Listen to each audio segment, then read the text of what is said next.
Hello friends, ഇന്ന് നമുക്ക് എളുപ്പത്തിലൊരു തക്കാളി കറി ഉണ്ടാക്കിയാലോ? അപ്പോൾ ഈ ചാനൽ ആദ്യമായിട്ടാണ് കാണുന്നതെന്നുണ്ടെങ്കിൽ ഒന്ന് സബ്സ്ക്രൈബ് ചെയ്തേക്കണേ. തൊട്ടടുത്തുള്ള ബെല്ലൈക്കനും അതിൽ ഓൾ എന്ന് പറയുന്നൊരു ഓപ്ഷനും കൂടെ എനേബിൾ ചെയ്യാൻ മറക്കരുത്.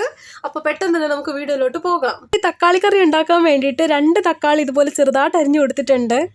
4 ചെറിയ ഉള്ളി ഒന്ന് ചതച്ചെടുത്തിട്ടുണ്ട്. അതുപോലെ തന്നെ 5 അല്ലി വെളുത്തുള്ളിയും ജസ്റ്റ് ഒന്ന് ചതച്ചെടുത്ത് വെച്ചിട്ടുണ്ട്. അപ്പോൾ പെട്ടെന്ന് തന്നെ ഉണ്ടാക്കാൻ പോയാലോ? ഒരു ചീനച്ചട്ടിയിലേക്ക് 2 ടേബിൾ സ്പൂൺ വെളിച്ചെണ്ണ ഒഴിച്ചു കൊടുക്കുകയാണ്. എണ്ണ ഒന്ന് ചൂടായി വരുമ്പം കുറച്ച് കടുക് ഇട്ട് കൊടുക്കുന്നുണ്ട്. കടുകൊന്ന് പൊട്ടി വരുമ്പോൾ 2 വറ്റൽമുളക് ഇതുപോലൊന്ന് കട്ട് ചെയ്തിട്ട് കൊടുക്കുന്നുണ്ട്. എന്നിട്ട് ഇതിലേക്ക് ചതച്ച് വെച്ചേക്കുന്ന വെളുത്തുള്ളി കൂടി ഇട്ട് കൊടുത്തതിന് ശേഷം ചെറുതായിട്ടൊന്ന് മൂപ്പിച്ചെടുക്കണം.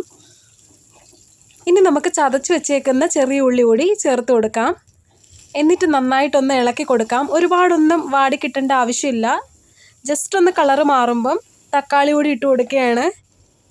ആവശ്യത്തിനുള്ള ഉപ്പും 1/4 ടീസ്പൂൺ മഞ്ഞൾപ്പൊടിയും 1 ടീസ്പൂൺ മുളക് പൊടിയും കൂടെ ചേർത്ത് കൊടുക്കണം. ആവശ്യമുണ്ടെങ്കിൽ നമുക്ക് പച്ചമുളകും കൂടി ഇതിൽ അരിഞ്ഞിടാവുന്നതാണ്.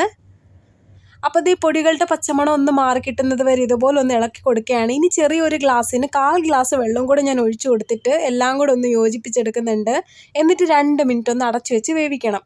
അപ്പോൾ ഈ 2 മിനിറ്റ് കഴിഞ്ഞ് നോക്കുമ്പോൾ തക്കാളി നന്നായിട്ടൊന്ന് വെന്ത് കിട്ടിയിട്ടുണ്ട്. ഇനി ആ തവി വെച്ച് തന്നെ നന്നായിട്ടൊന്ന് ഇതുപോലെ ഒന്ന് ഉടച്ചു കൊടുക്കുകയാണ്. അവസാനം കുറച്ച് മല്ലിയില കൂടി ഇട്ട് കൊടുത്തതിന് ശേഷം ഫ്ലെയിം ഓഫ് ചെയ്തു. അപ്പോൾ എളുപ്പത്തിൽ നല്ല ടേസ്റ്റി ആയിട്ടുള്ളൊരു തക്കാളിക്കറി റെഡി ആയിട്ട് കിട്ടിയിട്ടുണ്ട്. ഇത് നമുക്ക് ചപ്പാത്തിയുടെയോ പൂരി, ദോശ, ഇഡ്ഡലി, അപ്പം ഇതിൻ്റെയൊക്കെ കൂടെ സൂപ്പറായിരിക്കും.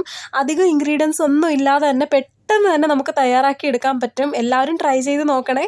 അപ്പോൾ അടുത്തൊരു ഈസി റെസിപ്പി ആയിട്ട് കാണുന്നത് വരെ ബായ്.